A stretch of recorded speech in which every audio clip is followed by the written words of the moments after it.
ጋይስ ፍፄና ያብሳላት አልተቻሉም። እየገጠመችለት መጣች። መጣች ጋይስ እንግዲህ እንደምታዩት ማለት ነው። ሰላም ውድ ቤተሰብ እንዴት ናችሁ? ደህና ናችሁ? ያለው እግዚአብሔር ይመስገን። በያላችሁበት ሰላማችሁ ብዝት ይበልልኝ እኔ ወድሽ ማለት ነው።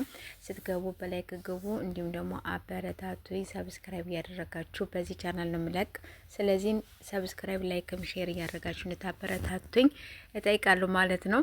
እንግዲህ ወደ ድሮ እስከምትመልሱ ድረስ መለፍለፌን አላቆም ማለት ነውና እንግዲህ እንደምታዩት ማለት ነው ያላንተ መኖር አልችልም፣ እኔ አልቻልኩኝም ፍጽዬ የኔ ወንድ የኔ በቃ የኔ ሁሉ ነገር እያለች እንግዲህ መጣለች ማለት ነው። ቲክታክ ሰፈር ላይ ስቶሪ ነው ያስቀመጠችው፣ ቪዲዮ ሳይሆን ስቶሪ ነው ያስቀመጠችው እና ቅውጥ እያደረገችው መጣለች ማለት ነው።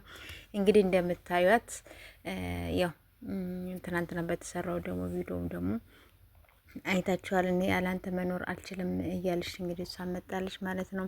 አሁንም ደግሞ ሄዳ ደግሞ እዛ ግጥም አርጋ ደግሞ ዘፍናለት ምን ብላለት ስቶሪ ላይ አስቀምጣለች ማለት ነው። እንግዲህ እንደምታዩት እሷም ፏ ብትን ብላ እንግዲህ መጣለች ማለት ነው። እና የኔ ወዶች እንግዲህ ምን ትላላችሁ? በእኔ በኩል ቢጣመሩ ደስ ይለኛል፣ አብረው ቢሆኑ ደስ ነው የሚለኝ፣ ግን እውነት ለመናገር ማለት ነው